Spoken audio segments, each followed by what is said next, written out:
Japan के सुदूर ग्रामीण इलाके की गहराई में 5 साल का मिनाटो अपने दादाजी की उनके पुश्तैनी घर में कुछ चीजें व्यवस्थित करने में मदद कर रहा है। वह उत्साहपूर्वक घर के मंदिर में फूलों के बर्तन ले जाता है। दूसरे कमरे में एक गेंद से खेल रही लड़की से अनजान वह अपने दादाजी के निर्देशों का पालन करते हुए फूलों के बर्तनों को मंदिर के नीचे रखता है और फिर वहां स्नैक्स के 2 पैकेट भी रख देता है। जैसे ही वो उसके बाद अपने दादाजी के साथ प्रार्थना करता है, उसे अपने पीछे लड़की के दौड़ने की आवाज सुनाई देती है, लेकिन जब वो पीछे मुड़ता है तो वहां कोई नहीं होता। मिनाटो अपना ध्यान वापस वेदी की ओर लगाता है और उसे आश्चर्य होता है कि स्नैक्स गायब हो चुके हैं। वो अपने दादाजी से पूछता है कि उन्होंने सब कुछ इतनी जल्दी क्यों खा लिया जबकि उन्हें डायबिटीज है, लेकिन तभी वह पीछे मुड़ता है और उस डरावनी गुड़िया जैसी लड़की को भागते हुए देखता है। वो मुस्कुराते हुए मिनाटो को धन्यवाद देने के लिए मुड़ती है और फिर हवा में गायब हो जाती है। मिनाटो डर जाता है और सुरक्षा के लिए अपने दादाजी से लिपट जाता है, लेकिन बूढ़ा व्यक्ति वास्तव में खुश है कि उसका पोता आखिरकार उन आत्माओं को देख सकता है जिन्हें सामान्य लोग नहीं देख सकते। वो मिनाटो को बताता है कि वो अभी केवल अच्छी आत्माओं को देख सकता है, लेकिन इतना ही बहुत है। मिनाटो उनसे पूछता है कि अभी वो अजीब लड़की कौन थी, और उसके दादाजी जवाब देते हैं कि वो एक घर की आत्मा है जो सदियों से इस जगह पर रह रही है।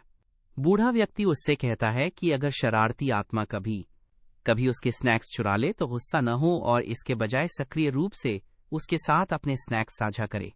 वो मिनाटो को बताता है कि उसके पास एक ऐसा उपहार है जिसके बारे में ज्यादातर लोग जानते भी नहीं हैं और किसी दिन ये निश्चित रूप से उसकी मदद करेगा। अब 15 साल बाद मिनाटो एक वयस्क है जिसे एक परित्यक्त घर के केयरटेकर के रूप में अपनी पहली नौकरी मिली है। वो एक दूर दराज के गांव में बस से उतरता है जहां तक नजर जाती है हरियाली और धान के खेत हैं। मिनाटो धीरे धीरे चलते गांव के माध्यम से अपने गंतव्य तक पहुंचने के लिए हाथ से बने मानचित्र का अनुसरण करता है और जल्द ही एक आलीशान हवेली तक पहुंचता है जो एक बुरी आभा से भरी हुई है। मिनाटो को लगता है कि वो बस चीजें देख रहा है और अपनी आंखें मलता है और वो बुरी आभा उसे दिखाई देना बंद हो जाती है। वो इसकी परवाह नहीं करता और दरवाजा खोलने जाता है, लेकिन जैसे ही उसका हाथ से बना मानचित्र उस बुरी आभा को छूता है, उसकी लिखावट चमकने लगती है और बुरी आभा बिखर जाती है। मिनाटो को भी थोड़ा झटका लगता है, लेकिन वो बस यही सोचता है कि ये गेट में जमा हुआ स्टैटिक चार्ज है। हालांकि जो बात उसे हैरान करती है वो ये है कि उसकी लिखावट अचानक धुंधली हो गई है। तभी हवा का एक झोंका उसके हाथों से कागज का टुकड़ा उड़ाकर जंगल में ले जाता है। वो कागज एक विशाल पेड़ के नीचे एक भूले बिसरे मंदिर से टकराता है और उसके चारों ओर की बुरी आभा को भी साफ कर देता है और उसके अंदर रहने वाला देवता अपनी गहरी नींद से जाग जाता है। इस बीच मिनाटो घर का निरीक्षण करता है और पाता है कि इसमें काफी बड़ा बगीचा है और उसे खरपतवार से छुटकारा पाने के लिए एक पेशेवर की मदद की आवश्यकता होगी। फिर वो मेमो और डू लिस्ट बनाने के काम में लग जाता है कि वह एक साथ बॉक्स खोलना और अपनी माँ से बात करना शुरू कर देता है, बिल्कुल एक मल्टीटास्किंग प्रो की तरह। मिनाटो उनसे पूछता है कि क्या वो वास्तव में इतने बड़े घर की देखभाल करने के लिए सबसे सही व्यक्ति है, और उसकी माँ उसे बताती है कि उसके पिता के दूर के चाचा ने इसे अपने रिटायरमेंट होम के रूप में बनाया था, लेकिन रिटायर होने से पहले ही उनकी मृत्यु हो गई, इसलिए वे एक परिवार के रूप में इसकी देखभाल कर रहे हैं। मिनाटो उससे पूछता है कि वे इस घर को बेच क्यों नहीं देते, क्योंकि यह प्राइम रियल एस्टेट है, और वो जवाब देती है कि उन्होंने इसे देखने के लिए कुछ लोगों को बुलाया था, लेकिन उन सभी ने कारण बताए बिना मना कर दिया। कॉल के बाद मिनाटो घर की सफाई में व्यस्त हो जाता है, इस बात से अनजान कि पहले वाली बुरी ऊर्जा वापस आ गई है। वह उन नोट्स की ओर आकर्षित होती है जो उसने फ्रिज पर चिपकाए हैं, लेकिन जैसे ही वो बुरी आभा मिनाटो की लिखावट को छूती है वह तुरंत शुद्ध हो जाती है। इस बीच मिनाटो घर की सफाई पूरी करता है और बगीचे को फिर से देखने जाता है, और उसे आश्चर्य होता है कि किसी ने वहां फूलों का एक गुच्छा छोड़ दिया है। वो उलझन में है कि उसे इस तरह के स्वागत उपहार कौन देगा। तभी उसे झाड़ियों में कुत्ते जैसा चेहरा दिखाई देता है जो तुरंत गायब हो जाता है। अगले दिन मिनाटो एक माली को बुलाता है जो उसके लिए खरपतवार साफ करता है और फिर पूछता है कि क्या वो अपने बगीचे में कुछ फूल लगाना चाहेगा। मिनाटो उसे बताता है कि वो केवल एक केयरटेकर है, इसलिए वो इस तरह के निर्णय नहीं ले सकता, और माली इससे थोड़ा निराश हो जाता है। अचानक एक बुरी आभा उसके कंधे को घेर लेती है और वो शिकायत करता है कि उसके कंधे में एक हफ्ते से दर्द हो रहा है।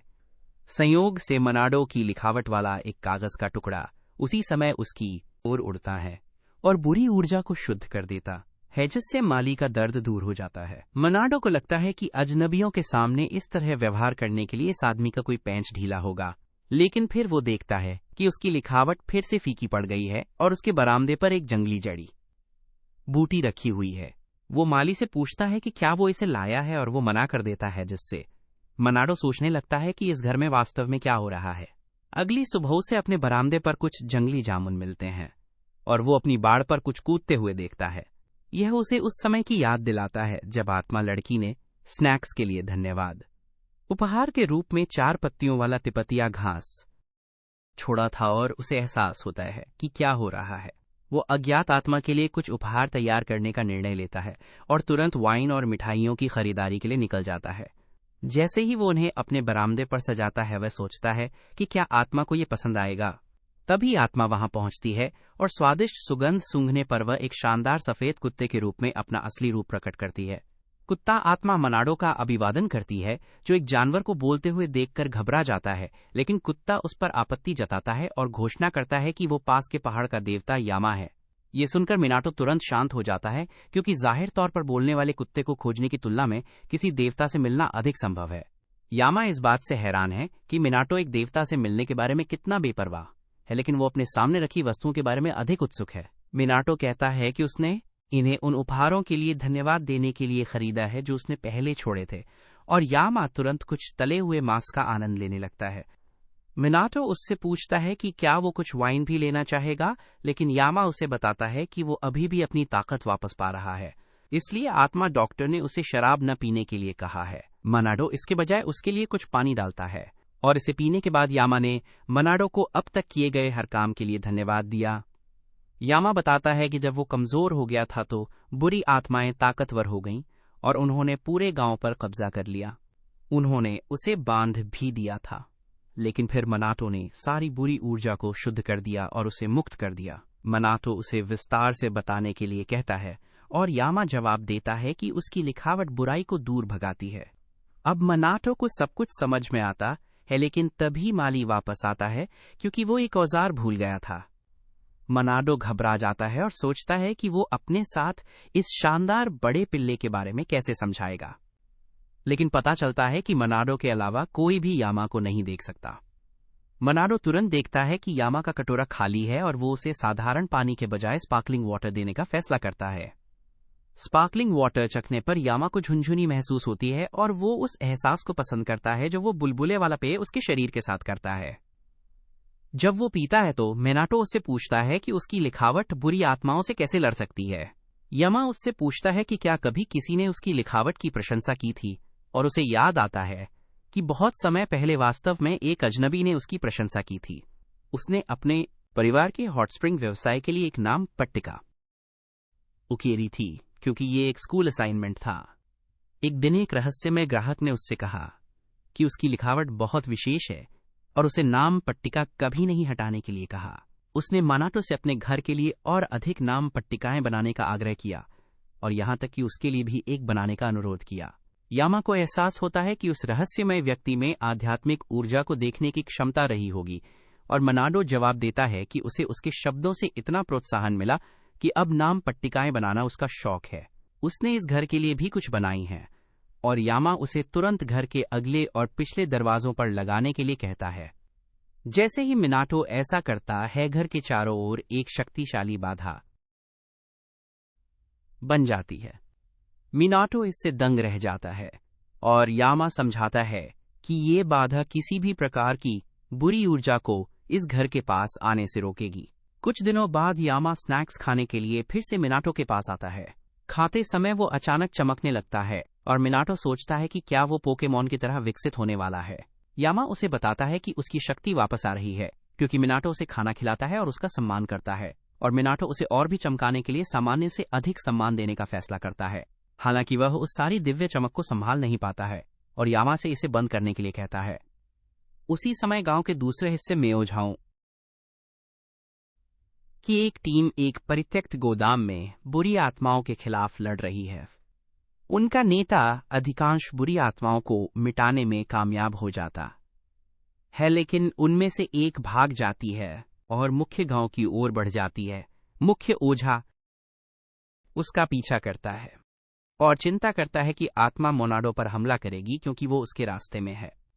लेकिन आश्चर्यजनक रूप से जैसे ही वो मनाटो से टकराती है, आत्मा गायब हो जाती है। ओझा ये देखकर हैरान रह जाता है और मनाटो से पूछता है कि क्या वो ठीक है। मनाटो रोने की कगार पर है क्योंकि उसकी खरीदारी की सूची अभी फीकी पड़ गई है और अब उसे नहीं पता कि उसने उस पर क्या लिखा था। ओझा अभी उसे कुछ समझा नहीं सकता, इसलिए वह गूंगे इशारों का खेल खेलकर मनाटो को उसकी खरीदारी की सूची याद रखने में मदद करता। हैज़्ब की शुद्ध की गई बुरी आत्मा एक चमकती हुई चांदी की गेंद के रूप में लुढ़क जाती है। उसी समय यामा मनाटो के घर में अकेला है और खाली और बंजर बगीचा उसे व्यक्तिगत रूप से बुरा लगता है। इसलिए वो इसे नया रूप देने के लिए अपनी शक्ति का उपयोग करने का निर्णय लेता है। और अगली सुबह मिनाटो अपने बगीचे में हरी घास और भरे हुए तालाबों को देखकर जागता है। वह इस दृश्य से मंत्रमुग्ध है और इस उपहार के लिए यामा को धन्यवाद देता है। लेकिन वो तब आश्चर्यचकित होता है जब वो देखता है कि पहाड़ का देवता आकार में छोटा हो गया है। यामा जवाब देता है कि वो छोटा हो गया क्योंकि उसने अपनी शक्ति का उपयोग किया था, लेकिन वो कुछ ही समय में वापस सामान्य आकार में आ जाएगा। हालांकि इसके बाद कुछ दिन बीत जाते हैं और यामा ने मनाटो के स्थान पर आना बंद कर दिया। मिनाटो उसके बारे में चिंतित है जब एक दिन यामा फिर से प्रकट होता है, लेकिन इस बार वो और भी छोटा हो गया है। मिनाटो ये देखकर हैरान है और पूछता है कि उसने फिर से पिल्ला बनने के लिए कितनी शक्ति का उपयोग किया। और तभी 3 गिलहरी बीवर शंकर उसके पीछे दौड़ते हुए आते हैं। मिनाटो ये सोचकर घबरा जाता है कि यामा अपनी आत्मा पत्नी के साथ कुछ अजीब कर रहा था और उन्होंने कुछ आत्मा बच्चे पैदा किए। लेकिन यामा उसे बताता है कि उसने अपनी सेवा के लिए मिनियंस बनाने के लिए अपनी शक्ति का उपयोग किया। मिनियंस अपना परिचय सीरी, टोरी और अत्सु के रूप में देते हैं और मिनाटो अपनी पहली मुलाकात के लिए उन्हें कुछ स्वादिष्ट मिठाई खिलाने का फैसला करता है। तीनों मिनियंस मिठाइयों का आनंद लेते हैं और घोषणा करते हैं कि मिनाटो दुनिया में उनका सबसे अच्छा दोस्त है। वे बहुत खाते हैं और बरामदे पर सो जाते हैं और इस बीच यामा ने अपनी शक्ति और मूल आकार वापस पा लिया है। उसे आभास होता है कि मिनाटो के पास कोई मिलने आया है और वो वही ओझा निकलता है जो हवेली के चारों ओर की पवित्र ऊर्जा को देखकर बहुत पसीना बहा रहा है। मिनाटो उसका अंदर स्वागत करता है और आदमी अपना परिचय हरामा एक पेशेवर ओझा के रूप में देता है। मिनाटो को ये विश्वास करना मुश्किल लगता है कि ओझा वास्तव में मौजूद हैं और हरामा कहता है कि उसके पास उससे मिलने वाले किसी भी व्यक्ति की तुलना में बहुत अधिक शक्ति है। वह मिनाटो को याद दिलाता है कि कैसे उसने अनजाने में बाजार में एक बुरी आत्मा को शुद्ध किया था और कहता है कि हाल ही में बुरी आत्माओं की संख्या बढ़ रही है और उनके पास उनसे निपटने के लिए पर्याप्त ओझा नहीं है। इसीलिए वो मिनाटो के ताबीज खरीदना चाहता है, लेकिन वो टिप्पणी करता है कि उसके पास कोई ताबीज नहीं है। यामा उसे बताता है कि हरामा उसकी लिखावट वाला कागज चाहता है और फिर खुलासा करता है कि ओझा के पास उसे देखने के लिए पर्याप्त आध्यात्मिक शक्ति नहीं है। मिनाटो हरामा को बताता है कि उसके पास केवल उसकी खरीदारी की सूची है, जिससे वो दंग रह जाता है। उसे विश्वास नहीं होता कि ये आत्माओं को भगाने के लिए पर्याप्त है, लेकिन मिनाटो बस इतना ही जानता है। इसलिए वह हरामा के लिए कुछ ताबीज बनाने का फैसला करता है। वो पन्नों पर अपनी पसंदीदा वयस्क अभिनेत्रियों के नाम लिखता है और हरामा अपनी चाय थूक देता है क्योंकि वो किसी मंत्र या वैसी ही किसी चीज की उम्मीद कर रहा था। हालांकि वह पाता है कि मिनाटो की लिखावट आध्यात्मिक ऊर्जा की अविश्वसनीय मात्रा के साथ चमक रही है और वो खुशी इसे स्वीकार कर लेता है। वो भुगतान के रूप में नकदी का एक मोटा बंडल पेश करता है, लेकिन मिनाटो मना कर देता है, ये कहते हुए कि उसने केवल कागज पर यादृच्छिक चीजें लिखी हैं। हरामा पीछे हटने से मना कर देता है और जोर देता है कि मिनाटो इन पैसों को एडवांस पेमेंट के रूप में रखे। और जब यामा उसे पैसे स्वीकार करने के लिए कहता है तो मिनाटो विरोध करना बंद कर देता है। हालांकि उसे लगता है कि वो हरामा को लूट रहा है, इसलिए वह अतिरिक्त सौभाग्य के लिए उसके हाथ पर एक पेंटाग्राम बनाता है। तभी हरामा को अपनी एजेंसी से फोन आता है और वो तुरंत बेन 10 के गोस्ट फीक से लड़ने में उनकी मदद करने के लिए दौड़ता है। उसके साथ ही उसे बताते हैं कि वो भी अकेले इतनी मजबूत आत्मा से नहीं लड़ सकता और जैसे ही आत्मा उस पर हमला करती है, हरामा घबरा जाता है। लेकिन फिर अचानक उसके हाथ पर बना पेंटाग्राम चमकता है और बुरी आत्मा तुरंत वाष्पित हो जाती है। कुछ दिनों बाद मिनाटो अपनी आय और व्यय की गणना कर रहा है और लंबी कहानी संक्षेप में वह भी मेरी तरह ही कंगाल है। वो छत की ओर ऐसे देखता है जैसे कोई उसे बताएगा कि क्या करना है और सोचता है कि कैसे हरामा ने उसे अच्छी खासी रकम दी थी, लेकिन उसने उसे बहुत जल्दी खर्च कर दिया। इसके पीछे का कारण उसके मेहमान और स्वादिष्ट स्नैक्स के लिए उनकी लालसा है। मिनाटो यामा के 3 मिनियंस को क्रीम से भरे स्वादिष्ट बंस खाते हुए देखता है और वे उसे धन्यवाद देते हैं। वे कहते हैं कि इतने स्वादिष्ट स्नैक्स महंगे होंगे, और वो जवाब देता है कि उन्हें इसके बारे में चिंता करने की जरूरत नहीं है, क्योंकि वो चाहता है कि उसके मेहमानों को केवल उच्चतम गुणवत्ता वाली चीजें ही मिलें। उसी समय यामा 200 साल पुरानी दुकान की कुछ पारंपरिक जापानी मिठाइयों का आनंद लेता है, जिसकी कीमत भी बहुत अधिक है। मनाडो अपने मेहमानों को ये नहीं बता सकता कि वो उनके पेटूपन के कारण दिवालिया हो रहा है, और वो सस्ता सामान भी नहीं खरीद सकता, क्योंकि कम गुणवत्ता वाली चीजें देखकर वे मुंह फुलाने लगते हैं। इससे बेखबर यामा अपने स्नैक्स का आनंद लेता रहता है। तभी अचानक वो बगीचे के तालाब में एक रहस्यमय जीव को देखता है। अगले दिन मिनाटो किराने की खरीदारी के लिए बाजार जाता है और पार्ट टाइम काम करने वालों की तलाश कर रहे एक कैफे के सामने रुकता है। वो सोचता है कि क्या उसे यामा और उसके मिनियंस के लिए अधिक स्नैक्स खरीदने के लिए नौकरी कर लेनी चाहिए, लेकिन उसे एहसास होता है कि वो पार्ट टाइम नौकरी से कभी भी पर्याप्त पैसा नहीं कमा पाएगा। अचानक वह पास में एक लॉटरी होते हुए देखता है और अपनी किस्मत आजमाने के लिए एक टिकट खरीदता है। वह अपनी पहली कोशिश में ही पहला इनाम जीत जाता है और इनाम के रूप में उसे 100,000 येन मिलते। हर कोई इससे हैरान है और मेनाडो को एहसास होता है कि वो इस पैसे का उपयोग यामा के लिए कुछ उच्च गुणवत्ता वाली वाइन खरीदने के लिए कर सकता है। वो ये सोचकर एक पारंपरिक शराब की दुकान पर जाता है कि वो कुछ वाकई अद्भुत खरीदेगा, लेकिन जैसे ही वो दुकान में प्रवेश करता है, कर्मचारी उसके चेहरे पर रंगीन कागज फेंकते हैं, क्योंकि आज उनकी 333वीं वर्षगांठ है और वो दिन का 333वां ग्राहक है। वे उसे एक विशेष वाइन सेट जीतने के लिए बधाई देते हैं और मिनाटो को समझ नहीं आता कि क्या हो रहा है। जब तक वो घर लौटता है, उसके हाथ उन अन्य सामानों से भरे होते हैं जो उसने अपनी किस्मत से जीते थे। वो यामा से पूछता है कि क्या ये उसकी शक्ति का परिणाम है, क्योंकि इस स्तर की किस्मत के लिए भगवान का पसंदीदा बच्चा होना जरूरी है। यामा जवाब देता है कि यह उसकी शक्ति नहीं है, बल्कि एक अन्य दिव्य अतिथि की शक्ति है। वो झील में एक बड़ी चट्टान के ऊपर खड़े एक कछुए की ओर इशारा करता है, जिसकी पीठ पर एक छोटा द्वीप है। यामा मनाटो को बताता है कि ये रेकी है 4 पवित्र जीवों में से एक जो सौभाग्य लाते हैं। मनाडो एक और दिव्य अतिथि पाकर हैरान है और पूछता है कि पवित्र कछुआ यहाँ क्यों आया। यामा जवाब देता है कि रेकी कहता है कि उसे मनाडो से मदद मिली थी और वो उसे धन्यवाद देने के लिए यहाँ आया है। मिनाटो ये सुनकर हैरान है और कहता है कि रेकी को जरूर उसे पहचानने में गलती हुई है, क्योंकि उसे अपने जीवन में किसी कछुए की मदद करना याद नहीं है। यामा उसे याद दिलाता है कि जब उसने गलती से बाजार में एक बुरी आत्मा को भगाया था, तो उसने रेकी को मुक्त कर दिया था, जो उस बुरी आत्मा द्वारा फंसाया गया था। वो ये भी समझाता है कि उसकी किस्मत का चमकना पवित्र कछुए के कारण है, लेकिन मेनाडो को इस पर विश्वास नहीं होता। तभी उसे अपनी माँ का फोन आता है, जो घबराई हुई है क्योंकि मेनाडो ने बाहर जाने से पहले एक लॉटरी में भाग लिया था और उसका परिणाम अभी आया है।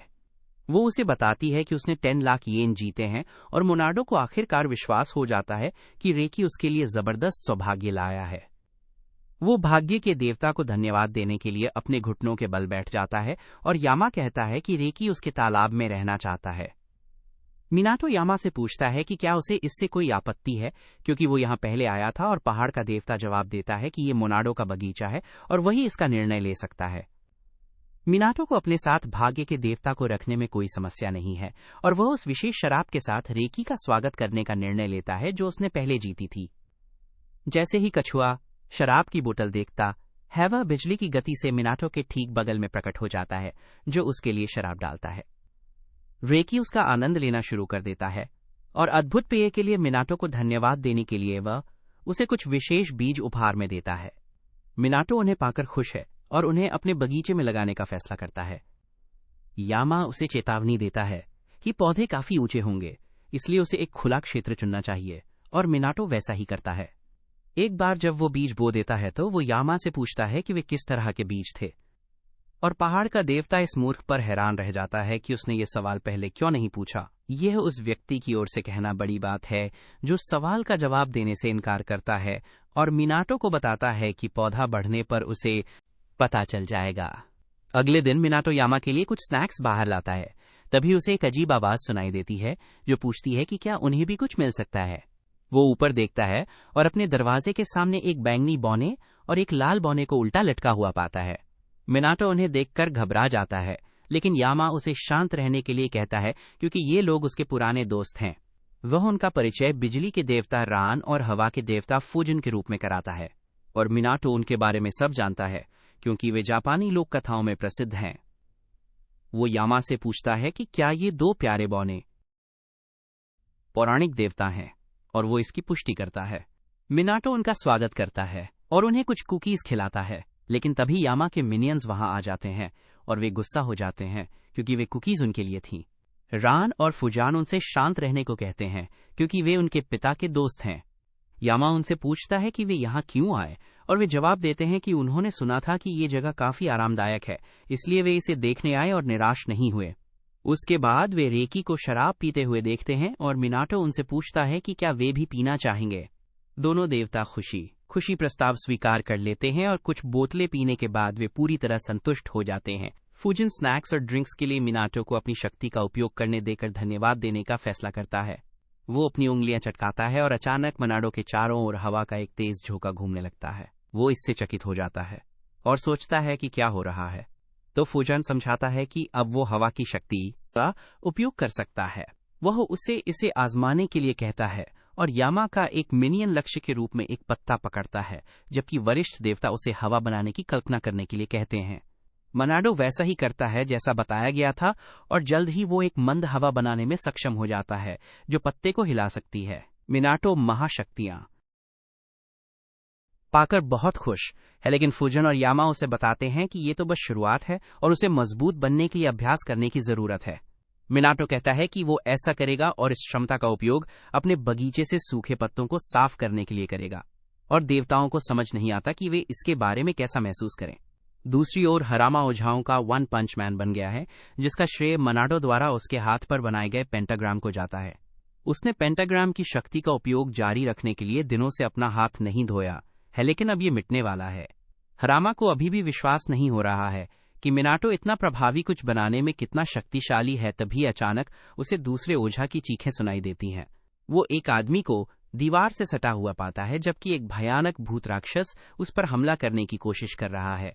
वो आदमी अपने साथी को कोसता है और उसे इस स्थिति में अपनी नौकरी करने और उसकी मदद करने के लिए कहता है, लेकिन वो हिलने तक के लिए बहुत डरी हुई है। भूत उस गोरे आदमी पर हमला करता है जो एक ऐसे श्राप के लिए तैयार हो जाता है जो निश्चित रूप से उसे मार देगा, लेकिन हरामा अंतिम क्षण में आकर मिनाटो के ताबीज से भूत को भगा देता है।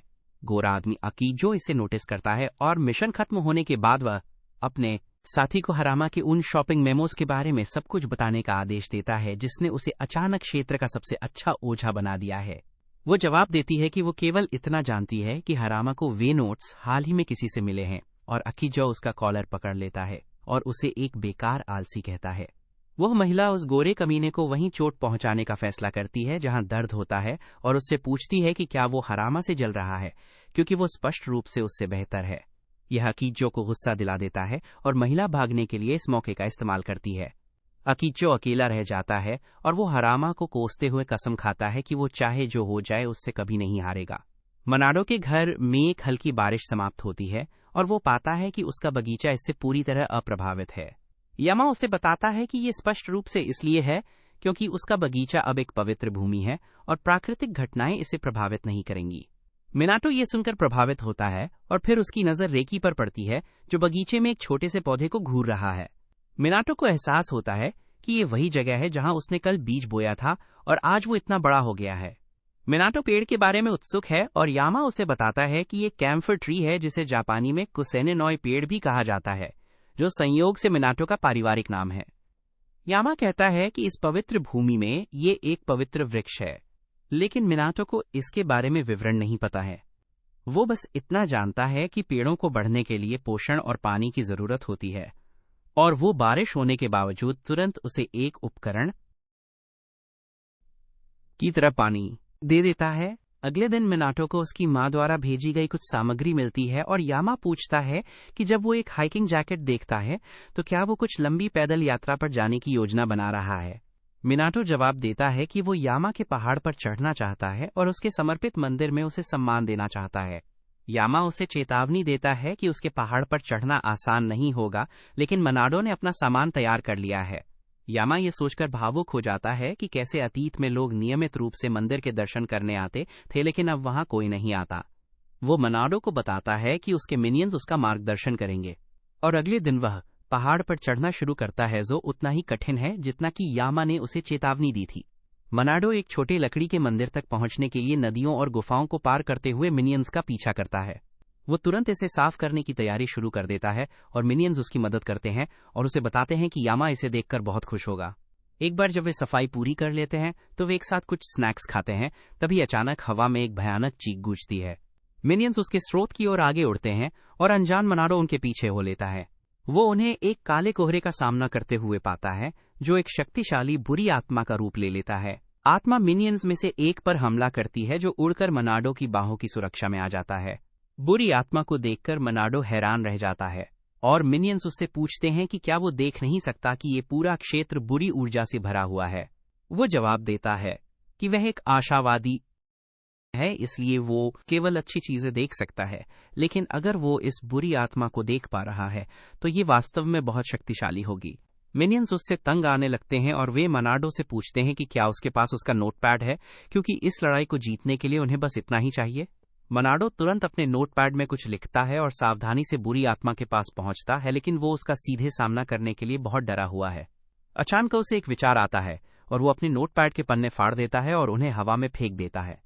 फिर वो पन्नों को बुरी आत्मा की ओर उड़ाने के लिए फूजन की शक्ति का उपयोग करता है और उनमें से सिर्फ एक उससे टकराता है, जो बुरी आत्मा को शुद्ध करने और उसके कब्जे में रही दिव्य सत्ता को मुक्त करने के लिए पर्याप्त है। जमीन पर एक सुनहरी गेंद गिरती है और एक अजीब जीव का रूप ले लेती है, जिसे मनाडो वास्तव में समझ नहीं पाता है। वह उस पौराणिक जीव के पास जाकर पूछता है कि क्या वो ठीक है, लेकिन जीव शर्मिला है और तुरंत भाग जाता है और पल भर में एक झरने के ऊपर चढ़ जाता है।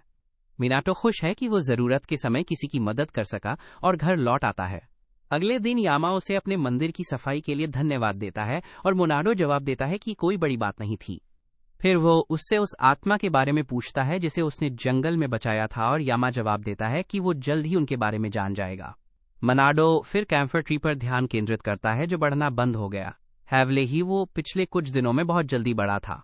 मिनियंस उसे बताते हैं कि पवित्र वृक्ष सामान्य पेड़ों की तुलना में विकास के अलग अलग पैटर्न का पालन करते हैं, इसलिए उसे इसके बारे में चिंतित नहीं होना चाहिए। तभी रेकी उसके पास आता है और चूंकि मनाडो कछुए की भाषा नहीं समझ सकता, वो यामा की ओर मुड़ता है, जो उसे बताता है कि उसका एक मेहमान आया है। मनाडो अपने गेट पर जाता है और अपने सामने एक ड्रैगन को पाता है। वो चकित हो जाता है, लेकिन ड्रैगन विनम्र लगता है, इसलिए वो उसे अंदर आने देता है और उसे पता चलता है कि ये ओरियू है, जो रेकी की तरह 4 पवित्र जीवों में से एक है। मिनाटो ये सुनकर हैरान रह जाता है और फिर अचानक ओरियू उड़कर कैम्फर ट्री के पास जाता है और जोर से दहाड़ता है, जिससे साफ आसमान में बादल घिर आते हैं। बारिश शुरू हो जाती है और कुछ ही सेकंड में कैम्फर का पौधा एक पूर्ण विकसित पेड़ में बदल जाता है। मिनाटो इससे मंत्रमुग्ध है और फिर ओरियो पूछता है कि क्या वो भी उसके तालाब में रह सकता है। चूंकि रेकी को एक साथी से कोई समस्या नहीं है, मिनाटो इस पर सहमत हो जाता है और फिर ड्रैगन का कुछ आयातित वाइन के साथ स्वागत करता है।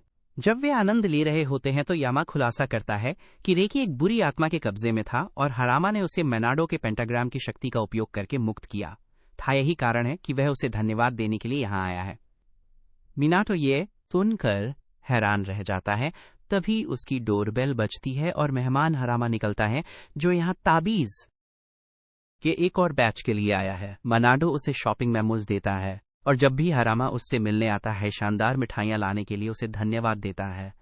मनाडो फिर उससे पूछता है कि क्या उसके द्वारा बनाया गया पेंटाग्राम काम कर रहा है, और हरामा कहता है कि वो असाधारण था, लेकिन इस बार वह चाहता है कि वो कुछ और बनाए, क्योंकि एक अन्य परिवार ने पेंटाग्राम का कॉपीराइट ले लिया है। मनाडो उसके अनुरोध के अनुसार हरामा के हाथ पर एक ग्रिड बनाता है और ओझा अपने संगठन में वापस चला जाता है और अपने उस साथी से बात करता है जिस पर वो अपने सभी रहस्यों के साथ भरोसा करता है।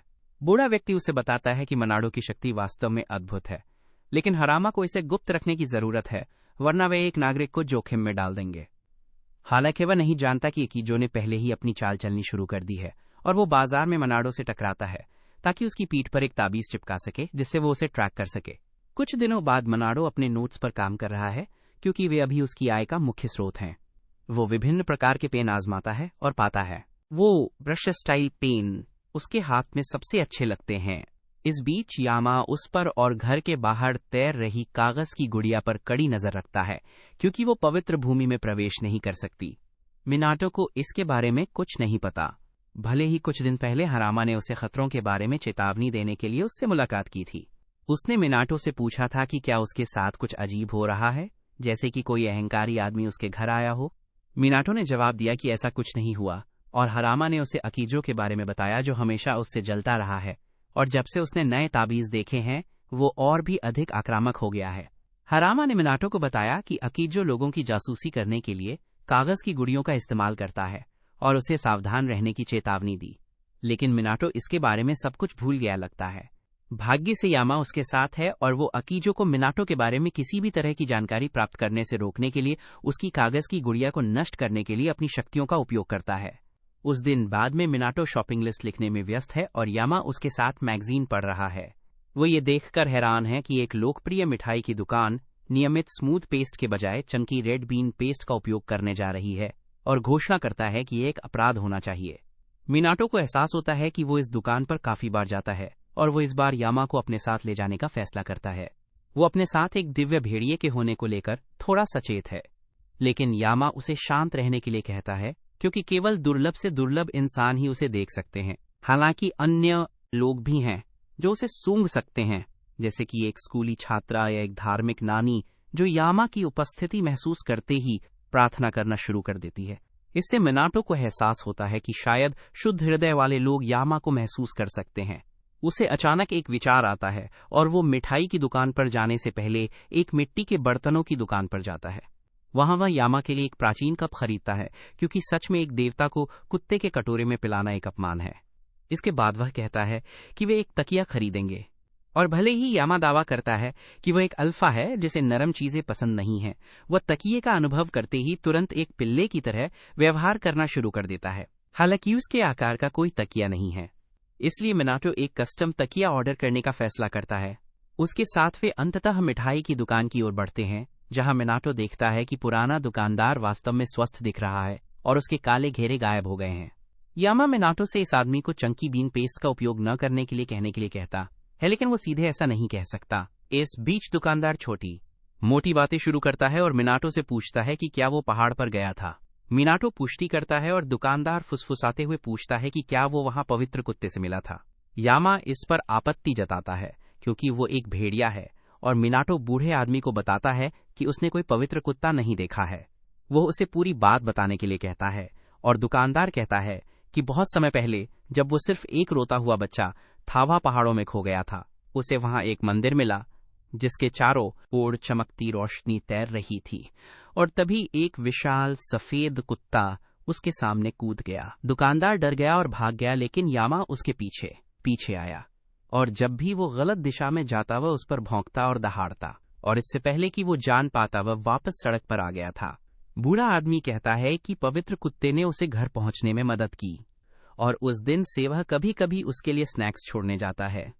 वह मिनाटो को पवित्र कुत्ते के बारे में और बताता रहता है, यह दावा करते हुए कि वो एक मरे हुए गाइड डॉग की आत्मा थी, और इससे यामा को बहुत बुरा लगता है, लेकिन वो चुप रहता है। इसके साथ मिनाटो दुकान से निकल जाता है, और वो टिप्पणी करता है कि बूढ़ा आदमी अभी बहुत स्वस्थ दिख रहा था। यामा उसे बताता है कि उससे कुछ मेडिकल समस्याएं हैं जो उसके जीवन को खा रही हैं, और भले ही वो एक देवता है, वह इस आदमी को ठीक नहीं कर सकता। हालांकि उसने अपनी शक्तियों का उपयोग ये सुनिश्चित करने के लिए किया कि वो मरने तक स्वस्थ और खुश रहे, क्योंकि इस तरह वह थोड़ा और जीवित रहेगा और दुकान को अपने उत्तराधिकारी को ठीक से सौंप देगा। घर लौटने के बाद मिनाटो यामा के अनुरोध के अनुसार एक विंड बेल लटकाता है और फिर नहाने चला जाता है। कुछ मिनटों बाद अकीजो अपनी कागज की गुड़ियों का पीछा करते हुए मिनाटो के घर आता है, और उसकी साथी हाई भी उसके साथ है। वो अकीजो से पूछती है कि जब वो मिनाटो से मिलेगा तो क्या करने की योजना बना रहा है, और वो अहंकार से जवाब देता है कि वो या तो उसके सभी ताबीज खरीद लेगा या उसे विशेष रूप से उसके लिए ताबीज बनवाएगा। हाई को लगता है कि उसके साथी के व्यक्तित्व को देखते हुए यह एक काफी मामूली विचार है। जब वो घंटी की आवाज सुनती है और मिनाटो के घर के ऊपर रोशनी टिमटिमाती देखती है, तो वो सोचती है कि इस जगह के बारे में कुछ खास है। और इस बीच अकीजो डोरबेल बजाता है। वो मेरी बिल्ली की तरह पागल हो जाता है जब मुझे उसे खाना खिलाने में 1 सेकंड की देरी हो जाती है, और आक्रामक रूप से डोरबेल बजाना शुरू कर देता है। वो दरवाज़ा खटखटाता है और मिनाटो को कोसता है, उसे दरवाज़ा खोलने के लिए कहता है क्योंकि वो उसे देखने के लिए इतनी दूर आया है। अपने गुस्से में अकीजो दरवाज़ा मारने की कोशिश करता है और हाई उसे रोकना चाहती है क्योंकि वो जानती है कि ये खतरनाक है। लेकिन जब बेकार होने की बात आती है तो वो सकुरा की बहन है और वो केवल अपनी आंखें ढक लेती है। अकीजो गेट पर लात मारता है, लेकिन इससे पहले कि उसका पैर उसे छू सके उसे एक डरावने जंगल में टेलीपोर्ट कर दिया जाता है जहां सब कुछ लाल है। वो अपने सामने यामा का मंदिर देखता है और फिर चारों ओर देखता है ये सोचकर कि वो यहाँ कैसे पहुंचा जबकि वो अभी एक घर के सामने था। वो हाई को न पाकर घबराने लगता है और लाल जंगल का डरावना माहौल मदद नहीं करता। अकीजो भागता है लेकिन उसे गिराने के लिए एक पेड़ की जड़ खुद ब खुद ऊपर उठ जाती है। वो गिर जाता है और उसका सिर एक चट्टान से टकरा जाता है जिससे धीरे धीरे और असहाय रूप से खून बहने लगता है। जब उसे होश आता है तो वो खुद को फिर से मंदिर के सामने पाता है और उसकी घड़ी दिखाती है कि तब से 1 सेकंड भी नहीं बीता है। वो सोचता है कि क्या हो रहा है और जल्द ही उसे एहसास होता है कि वो बुरी तरह फंस गया है और उसकी पहली प्रवृत्ति इस सब के लिए हरामा को दोष देने की है। वो मंदिर पर लात मारता है और इस जगह से बाहर निकलने का रास्ता खोजने के लिए दौड़ता है, लेकिन उसे केवल अंदर गिरने के लिए एक गड्ढा मिलता है। अकीजो फिर से मौत का अनुभव करता है, लेकिन उसके तुरंत बाद वह मंदिर के सामने जाग जाता है। वो जितना अधिक भागने की कोशिश करता है उतनी ही भयानक मौतें उसे मिलती हैं और अंत में वह स्वप्न वाले जंगल से बचने की कोशिश छोड़ देता है। उसे एहसास होता है कि उसे उससे माफी मांगने की जरूरत है जिसके मंदिर के सामने वो हर बार जाग रहा है। वो दया की भीख मांगता है, अपने कार्यों के लिए माफी मांगता है और वापस घर भेजने के लिए कहता है। अचानक उसे घंटी बजने की आवाज सुनाई देती है और अगले ही पल वो वापस मिनाटो के घर के सामने आ जाता है। दृश्य बदलते ही वो सदमे में जमीन पर गिर जाता है और हाई से पूछता है कि उसके गायब होने के बाद कितने दिन बीत गए हैं। वो उससे पूछती है कि क्या वो पागल है या क्या, क्योंकि वे अभी यहाँ आए हैं। ये उसे कई दिनों तक एक वैकल्पिक आयाम में फंसे रहने से भी अधिक डरा देता है और वो चिल्लाते हुए भाग जाता है। इसके तुरंत बाद मिनाटो शॉवर से बाहर आता है और यामा से पूछता है कि क्या कोई डोरबेल बजा रहा था। यामा जवाब देता है कि कोई नहीं था और मिनाटो आराम करने का फैसला करता है। देर तक गर्म पानी से नहाने के बाद वह यामा को बताता है कि वो अपने घर के हॉट स्प्रिंग्स को कितना याद करता है और इससे पहाड़ के देवता को एक विचार आता है। अगली सुबह जैसे ही मिनाटो जागता है उसे हवा में गंधक की महक आती है और जब वो बाहर जाता है तो वो यामा को बगीचे में एक हॉट स्प्रिंग में भीगते हुए पाता है। वो मिनाटो को अपने साथ शामिल होने के लिए आमंत्रित करता है और वो जल्दी से प्रस्ताव स्वीकार कर लेता है। जैसे ही वे गर्म पानी में भीगते हैं, यामा मिनाटो को बताता है कि कल रात उसने रेकी और ओरियू के साथ मिलकर इस हॉट स्प्रिंग को बनाया था और वे दोनों अब काफी थक गए होंगे। नहाने के बाद मिनाटो फर्श पर आराम करता है, तभी अचानक यामा का एक मिनियन उसे बताता है कि उनका एक अजीब मेहमान आया है। ओरियू भी उसे ये बताने के लिए वहां आता है कि मेहमान उसका दोस्त है और मिनाटो उनका स्वागत करने के लिए बाहर जाता है। वो गेट पर किसी को न देखकर हैरान है, लेकिन फिर उसकी नजर उस डरपोक जीव पर पड़ती है जिसे उसने पिछले दिनों पहाड़ों में बचाया था। पौराणिक जीव मिनाटो को देखकर छिप जाता है और यामा का मिनियन उसे देखने जाता है। वो जीव का संदेश देता है जो घर में प्रवेश करने की अनुमति चाहता है। मिनाटो उसे अंदर आने देता है और किरण नाम का जीव उससे बात करने लगता है। एक मिनियन दुभाषिए के रूप में कार्य करता है और मिनाटो को बताता है कि किरण पहाड़ों में उसे बचाने के लिए धन्यवाद दे रहा है। किरण घंटों तक बात करता रहता है और अंत में वो मिनाटो को बताता है कि उसकी जान बचाने के इनाम के रूप में वे उसे आधी दुनिया का राजा बना देगा। मिनाटो ये सुनकर घबरा जाता है और पौराणिक जीव को बताता है कि वो कोई मिस्टर ऑरेंज नहीं है जो आधी दुनिया पर राज करना चाहता है। क्यों ये सुनकर हैरान है क्योंकि उसने सोचा था कि सभी इंसान अधिक शक्ति चाहते हैं। और तभी रान और फूजान उसे ये विश्वास दिलाने के लिए वहां पहुंचते हैं कि मिनाटो अन्य लोगों की तरह नहीं है।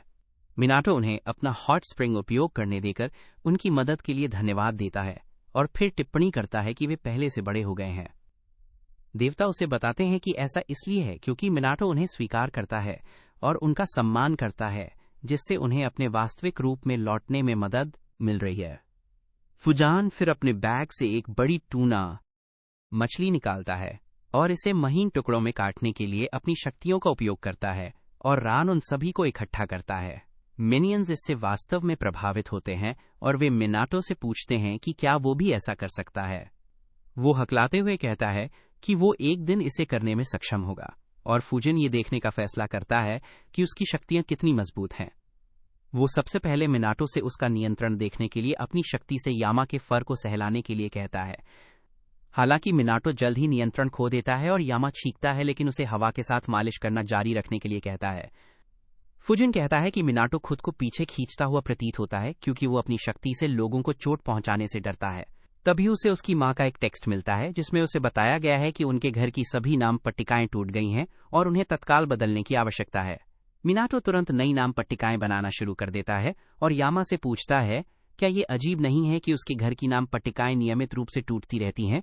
यामा पूछता है कि क्या उसके घर में कोई गैर इंसानी जीव रहता है और मिनाटो को गुड़िया वाली लड़की की याद आती है।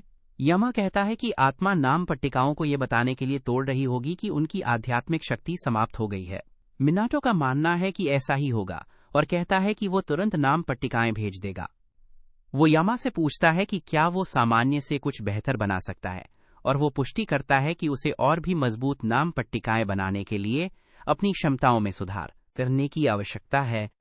मिनाटो पूछता है कि वो ऐसा कैसे कर सकता है और यामा कहता है कि उसके लिए उसे पहले अपनी हवा की क्षमताओं को प्रशिक्षित करने की आवश्यकता है। यामा मिनाटो को एक ऐसी जगह अपने पीछे आने के लिए कहता है जहां वो पीछे हटे बिना अपनी शक्तियों को आजमा सके। वो उसे पिछले दरवाजे की ओर ले जाता है और जैसे ही मिनाटो उसे खोलता है वह उसे चमकता हुआ पाता है। वो रोशनी के माध्यम से चलता है और एक दिव्य दरवाजे के माध्यम से जंगल में आता है। मिनाटो इससे हैरान है और यामा उसे बताता है कि ये उसके मिनियंस द्वारा बनाई गई पवित्र भूमि है और वो यहाँ अपनी पूरी ताकत का उपयोग कर सकता है। मिनाटो जवाब देता है कि वो पेड़ों को नुकसान नहीं पहुंचाना चाहता, लेकिन यामा उसे बताता है कि वे सभी उसके दोस्तों की तरह नकली हैं। मिनाटो ये सुनकर राहत महसूस करता है और अपनी शक्तियों को आजमाने के लिए तैयार हो जाता है।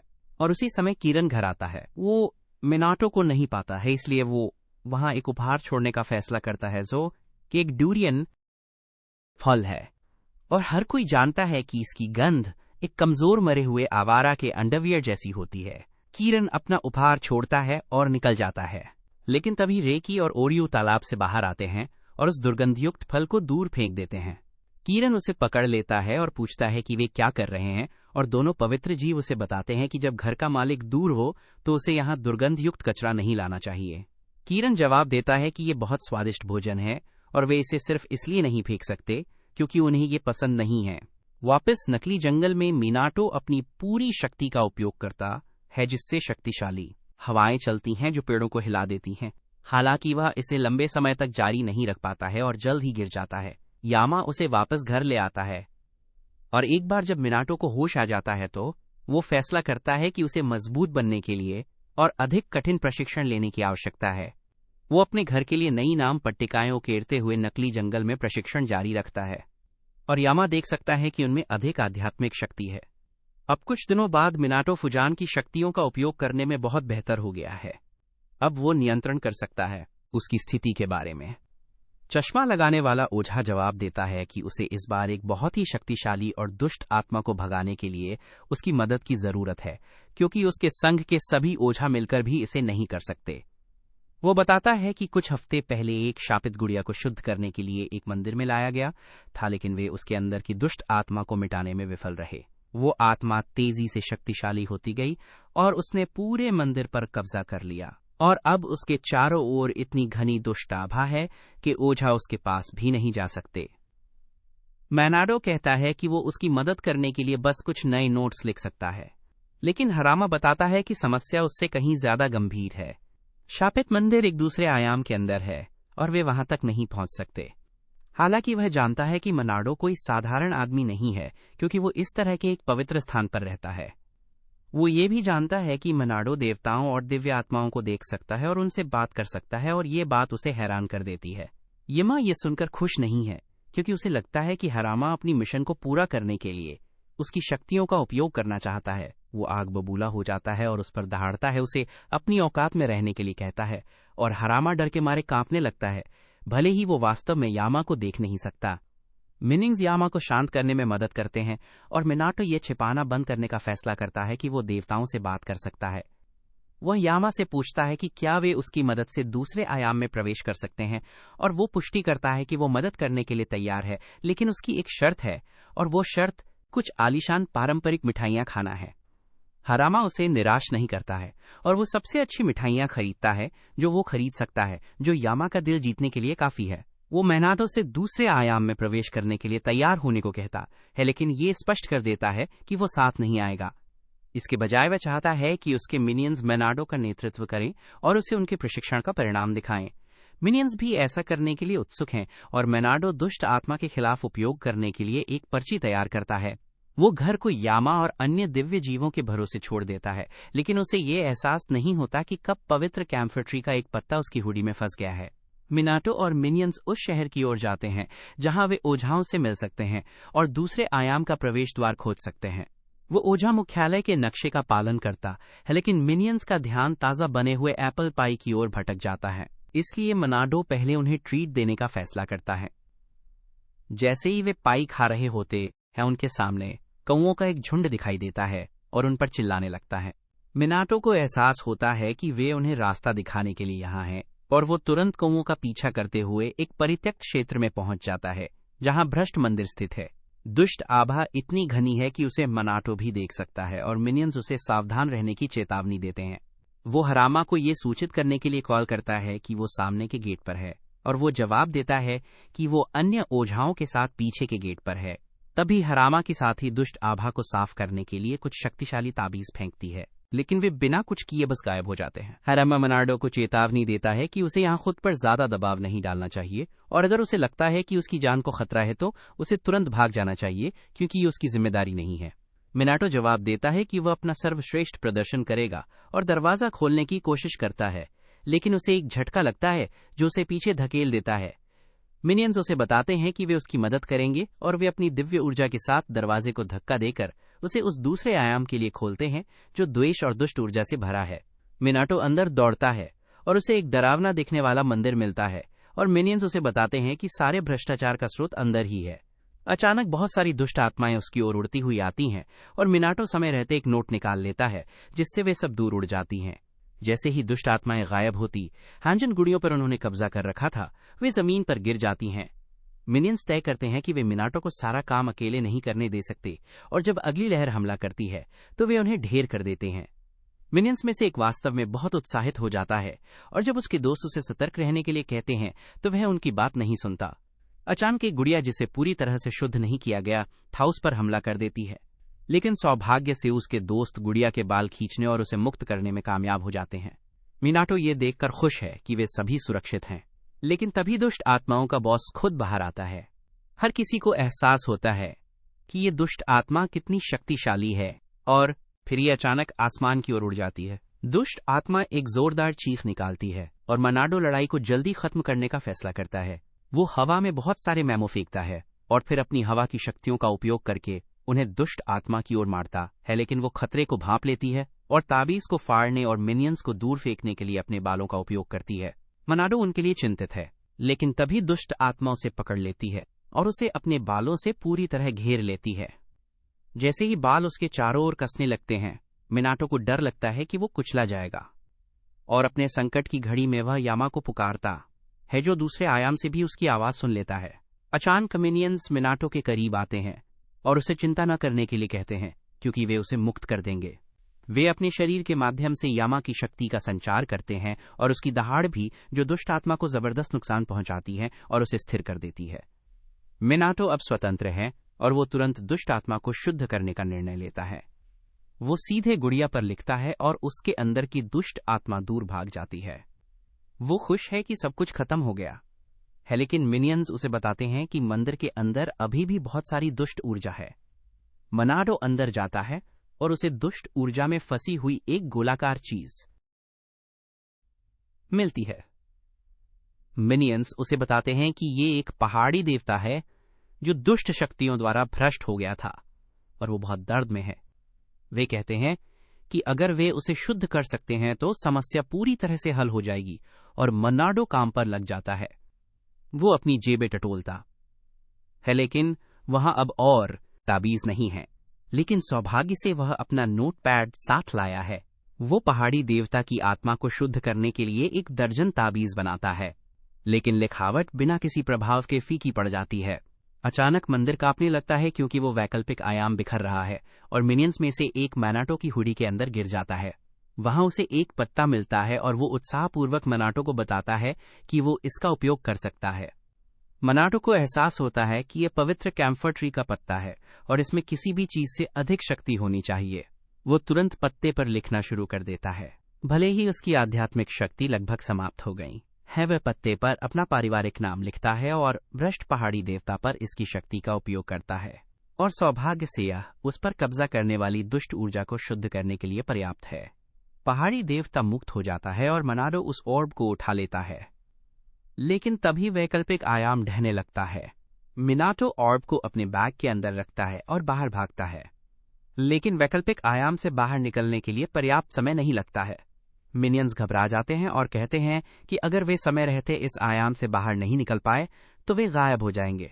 दुनिया टूटने लगती है और फिर अचानक उनके ऊपर एक पेड़ गिर जाता है। ये देखकर मिनाटो घबरा जाता है, लेकिन फिर अचानक वो पेड़ घर के साथ 2 हिस्सों में बंट जाता है और वो जमीन की एक दरार में गिर जाता है।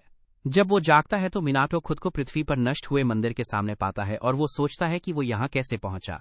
तभी रान और फूजन वहां पहुंचते हैं और उसे बताते हैं कि अगर वो और शक्तिशाली होता तो वो भी ऐसा कर सकता था, क्योंकि ये उसके दुश्मन के घर को 2 हिस्सों में काटने जैसा ही था। मनाडो उसे बचाने के लिए उन्हें धन्यवाद देता है और फिर अपने घर लौट आता है। अगले दिन हरामा मिनाटो से मिलने आता है ताकि उसकी मदद के लिए उसे धन्यवाद दे सके और उसे मिठाइयों से भरा एक बैग देता है।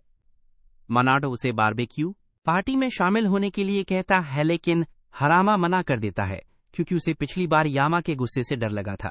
मिनाटो फिर अंदर जाता है जहां हर कोई बारबेक्यू का आनंद ले रहा है और यामा इसके बजाय मिठाइयां खा रहा है। मिनाटो उन्हें बताता है कि हरामा ने उन्हें कुछ मिठाइयां दी हैं और हर कोई उन्हें खाने के लिए उत्साहित हो जाता है।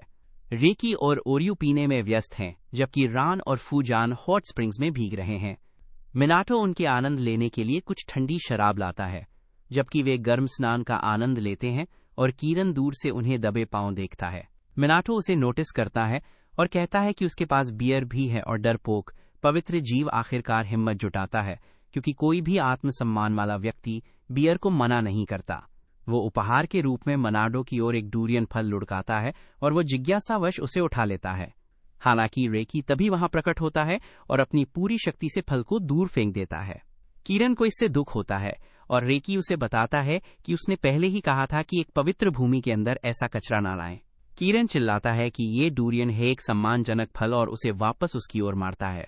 रेकी उसे फिर से मारता है, लेकिन कीरन वॉलीबॉल में भी एक प्रो है, इसलिए वो उसे वापस मारता है। अचानक ओरियो मैच में शामिल हो जाता है और डूरियन को मुक्का मारकर दूर कर देता है, लेकिन फिर वो रोना शुरू कर देता है कि अब उसके हाथों से दुर्गंध आएगी। मनाडो इस पर हंसता है और फिर कैम्फर ट्री की पत्तियों को गिरते हुए देखता है। वो हताशा की स्थिति में उसकी मदद करने के लिए पेड़ को धन्यवाद देता है। तभी अचानक मिनियंस उसे बुलाते हैं क्योंकि ऑर्ब चमक रहा है।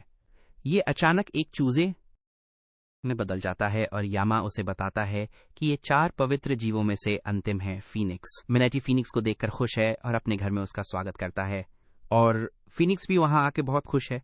कुछ दिनों बाद मनाडो यामा के लिए कुछ फ्यूजन डेजर्ट लाता है। स्ट्रॉबेरी और रेड बीन पेस्ट के मिश्रण को खाने के बाद मनाडो मिठाई बनाने वाले का बहुत आभारी है, जिसने एक पहाड़ी देवता को इतना खुश कर दिया। लेकिन फिर उसका ध्यान फीनिक्स की ओर जाता है, जो पहले ही पक्षियों का राजा बन चुका है। वो यामा से अनुवाद करने के लिए कहता है कि पक्षी क्या बातें कर रहे हैं, और भेड़िया देवता जवाब देता है कि फीनिक्स पक्षियों को ठीक से चहकना सिखा रहा है। ड्यूलिंगो उल्लू का गुलाबी चचेरा भाई पक्षियों को उनके पिच और आवाज के उतार चढ़ाव को नियंत्रित करने के बारे में विस्तृत सबक दे रहा है, और ये एक चमत्कार है कि कुछ पक्षी वैसा ही करने में सक्षम हैं जैसा वो कहता है, और एक अच्छी चहचहाहट निकालते हैं। आखिरी वाला बुरी तरह विफल हो जाता है, जिससे फीनिक्स को बहुत गुस्सा आता है। मनाडो इस पूरी बातचीत का आनंद लेता है क्योंकि वो पक्षियों की भाषा नहीं समझता और अपने बगीचे में चारों ओर आराम कर रहे देवताओं के साथ शांतिपूर्ण वसंत का आनंद लेता। हैज़बकी शहर के ऊपर समय और अंतरिक्ष में एक छेद से सभी अनजान हैं। उसी समय हरामा वसंत ऋतु के बारे में खुश नहीं है, क्योंकि वसंत का समय बहुत सारी छोटी दुष्ट आत्माओं को जन्म देता है जिन्हें शुद्ध करने की आवश्यकता होती है।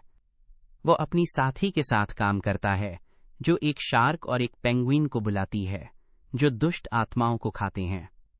लेकिन जैसे ही वे एक काम पूरा करते हैं, हरामा को दूसरे काम का मैसेज मिलता है।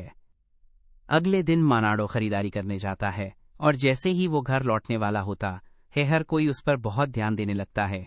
वे उसे पक्षियों से बातें करने वाला और बैटमैन की तीसरी कॉपी पिजन बॉय कहते हैं क्योंकि वो हर तरह के पक्षियों से घिरा हुआ है।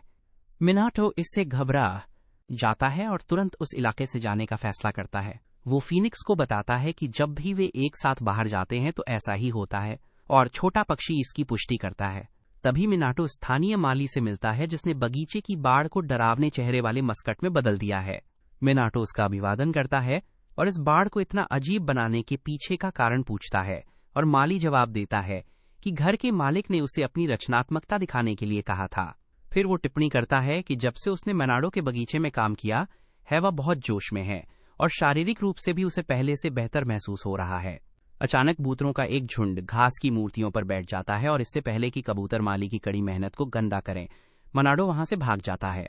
घर वापस आकर यामा कुछ अजीब नोटिस करता है और तुरंत उसके मिनियंस उसे चेतावनी देने आते हैं कि पहाड़ों में बहुत सारे परित्यक्त दिव्य क्षेत्र खुल रहे हैं और मिनाटो अभी तक घर नहीं आया है। यामा उन्हें बताता है कि जब तक वो घर पर है उन्हें चिंता करने की जरूरत नहीं है। वह खुद दिव्य क्षेत्रों को संभालने का फैसला करता है और उनकी ओर उड़ जाता है। अपने मिनियंस के साथ आगे बढ़ते हुए मिनाटो अभी वापस पैदल आ ही रहा है जब वो देखता है कि सभी पक्षी गायब हो गए हैं। वो उलझन में और उत्सुक है जब अचानक रान और फुजान उसके सामने प्रकट होते हैं और उसे जितनी जल्दी हो सके घर पहुंचने के लिए कहते हैं। वे उसे बताते हैं कि आज परित्यक्त दिव्य क्षेत्रों और दुष्ट आत्माओं का प्रकोप है और मिनाटो को दिव्य क्षेत्रों वाला हिस्सा समझ नहीं आता। देवता उसे समझाते हैं कि इस दुनिया में लाखों देवता हैं और उससे भी अधिक दिव्य जो क्षेत्र हैं जो उसके बगीचे की तरह ही पवित्र स्थान हैं। उनमें से कुछ दिव्य क्षेत्रों को उनके देवताओं द्वारा छोड़ दिया गया है और वे कभी कभी सामने आ जाते हैं। तभी आसमान में एक दिव्य क्षेत्र का पोर्टल दिखाई देता है और रान उसे दूर करने के लिए अपनी बिजली का उपयोग करता है। मिनाटो ये देखकर हैरान है और देवता उसे बताते हैं कि ये पोर्टल कहीं भी दिखाई दे सकते हैं और कभी कभी इंसान उनमें खिंचे चले जाते हैं। मिनाटो अब सब कुछ समझ जाता है और उसे एहसास होता है कि पक्षी भी पोर्टल्स में प्रवेश कर गए होंगे। देवता उसे स्थिति के बारे में इतना शांत न रहने के लिए कहते हैं क्योंकि वो सबसे ज्यादा खतरे में है। वे समझाते हैं कि दिव्य तत्वों के साथ उसका तालमेल बहुत अधिक है और अगर वो किसी दिव्य क्षेत्र में खींच लिया जाता है तो वो खुद बाहर नहीं निकल पाएगा। मिनाटो उन्हें धन्यवाद देता है और सावधान रहने का वादा करता है। इसलिए जुड़वा देवता जाने का फैसला करते हैं। वे मिनाटो को बताते हैं कि यामा पहले से ही बाहर पोर्टल्स को बंद कर रहा है और इसके साथ चले जाते हैं। मिनाटो अब चिंतित है, इसलिए नियमित रास्ते से घर जाने के बजाय वह एक छोटा रास्ता लेने का फैसला करता है। रास्ते में उसे एक पुराना और जर्जर मंदिर दिखाई देता है जो उसका ध्यान खींचता है। अचानक दो अदृश्य आत्माएं उसके कान में फुसफुसाती हैं कि उसे इस जगह से दूर रहना चाहिए, लेकिन मिनाटो उसी क्षण थोड़ा बहरा हो जाता है और उनकी चेतावनी पर ध्यान नहीं देता। वो मंदिर को एक मूर्ख की तरह घूरता रहता है। तभी अचानक मंदिर का गेट खुलता है और एक पोर्टल उसे अंदर खींचने लगता है। मिनाटो खिंचाव का विरोध नहीं कर पाता है, इसलिए फीनिक्स उसकी मदद करने का फैसला करता है। वो उसके बैग से बाहर निकलता है और अपने शानदार रूप में बदल जाता है, लेकिन वो मुख्य रूप से अपना प्रभाव दिखाने के लिए है। उसकी शक्ति लगभग तुरंत समाप्त हो जाती है और वह मिनाटो के साथ पोर्टल में निगल लिए जाने के लिए फिर से चूजे के रूप में वापस आ जाता है। वे एक जंगल में जागते हैं जहां पूरी जमीन पर काई जमी हुई है। मिनाटो को दिव्य क्षेत्र में सांस लेना मुश्किल लगता है, इसलिए वह बाहर निकलने का रास्ता खोजने लगता है, लेकिन तभी जमीन पर लकड़ी के बक्सों का एक झुंड देखता है। उसे याद आता है कि यामा ने एक बार बात की थी कि कैसे पवित्र स्थान उनके रचनाकारों के मन को दर्शाते हैं और ये वह जगह है जिसे वे सबसे आरामदायक पाते हैं। मिनाटो सोचता है कि इस जगह के निर्माता को बक्सों से प्यार होगा। तभी अचानक उसे अपने सामने एक विशाल गुफा मिलती है। वह गुफा में प्रवेश करता है और पाता है कि वहां की हवा और भी घनी और चुभने वाली है। इसके बावजूद वो चलता रहता है और जल्द ही गुफा के अंदर एक महिला को सोते हुए पाता है। मिनाटो एक पल के लिए घबरा जाता है, लेकिन फिर उसे एहसास होता है कि वो वही हो सकती है जिसने इस दिव्य क्षेत्र को बनाया है। महिला अचानक जाग जाती है और शिकायत करने लगती है कि उसकी गुफा का वेंटिलेशन कितना खराब है, लेकिन वो इसमें कोई भी बदलाव करने के लिए बहुत आलसी है। मिनाटो उस आलसी और निरुत्साहित महिला को पुकारता है और पूछता है कि क्या वो वही देवता है जिसने इस दिव्य क्षेत्र को बनाया है। महिला पुष्टि करती है और फिर पूछती है, एक इंसान यहाँ क्या कर रहा है? फिर वो मनाडो के बैग में फीनिक्स को देखती है और भी उलझन में पड़ जाती है। वो एक बार फिर मिनाटो से पूछती है कि क्या वो रास्ता भटक गया है, क्योंकि उसने उसे यहाँ नहीं बुलाया था। वो जवाब देता है कि पृथ्वी पर परित्यक्त दिव्य क्षेत्रों के बहुत सारे पोर्टल खुल गए हैं, और यह सुनकर देवी अपमानित महसूस करती है क्योंकि उसने अपना घर नहीं छोड़ा है। अचानक उसे एहसास होता है कि उसकी शक्ति कमजोर हो गई होगी, और मनाडो इसकी पुष्टि करता है कि उसके मंदिर की देखभाल नहीं की गई थी। देवी ये देखकर आह भरती है, लेकिन उसे इस बात की ज्यादा परवाह नहीं है कि लोग उसकी पूजा कर रहे हैं या नहीं। वो अचानक देखती है कि मनाडो के पास फूजान की शक्ति है और उससे पूछती है कि क्या वो उसके लिए गुफा में वेंटिलेशन कर सकता है। वो इस अनुरोध पर चकित रह जाता है, लेकिन फिर उसे पता चलता है कि देवी ने 1000 से अधिक वर्षों से अपनी गुफा हवादार नहीं की है। वो उसे काम पर लग जाने के लिए कहती है और खुद वापस सोने चली जाती है, और मिनाटो पूछता है कि काम पूरा होने के बाद क्या वो उसे वापस घर भेज देगी। देवी उसे परेशान करना बंद करने के लिए कहती है, क्योंकि वो निश्चित रूप से उसे वापस भेज देगी। और फिर अचानक वो एक पोर्टल खोलती है। मिनाटो खुश है कि उसे इतनी जल्दी घर जाने को मिल रहा है, लेकिन देवी उसे बताती है कि ये लकड़ी के बक्सों को फेंकने के लिए है। मिनाटो कोई सवाल नहीं पूछता और अपनी हवा की शक्ति का उपयोग करके बक्सों को पोर्टल में भेजना शुरू कर देता है, जबकि देवी बस आराम करती है और उसे देखती है।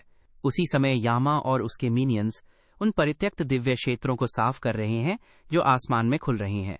काम पूरा होने के बाद यामा अपने मिनियंस को बताता है कि उन्हें मनाडो को बचाना है। अब मिनियंस ये सुनकर हैरान है, लेकिन यामा उन्हें बताता है कि थोड़ी देर पहले उसने फीनिक्स को मदद मांगते हुए सुना था। वे मनाडो को खोजने और बचाने के लिए तैयार हो जाते हैं। तभी अचानक आसमान में और पोर्टल दिखाई देते हैं और वे मनाटो के घर की ओर बढ़ रहे हैं।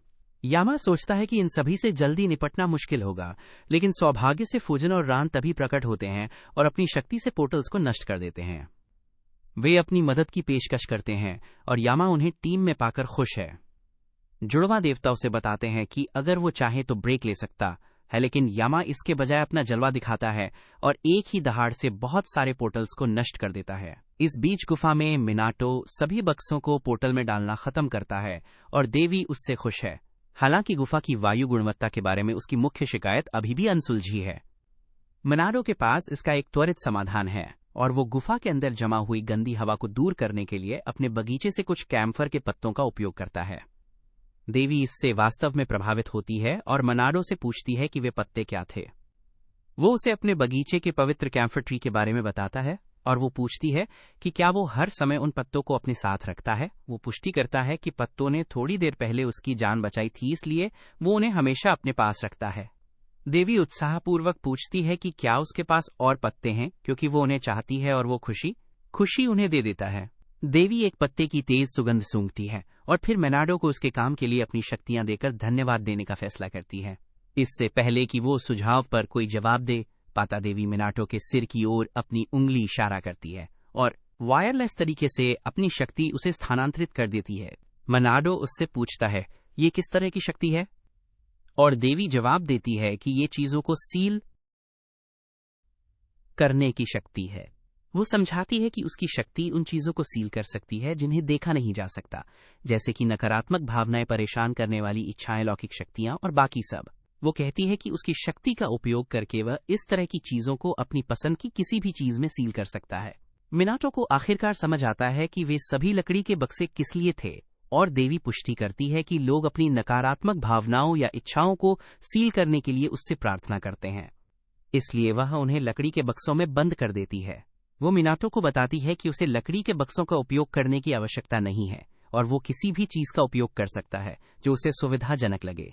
वो ये भी स्पष्ट करती है कि उसे उसकी शक्ति का उपयोग करने की जरूरत नहीं है, और यदि वो पर्याप्त अभ्यास करता है तो वो उस शक्ति को भी सील कर सकता है यदि वो उसे नहीं चाहता है। ये कहते हुए देवी को नींद आने लगती है और वो बीच वाक्य में ही ऊँघने लगती है, जिससे मनाडो घबरा जाता है।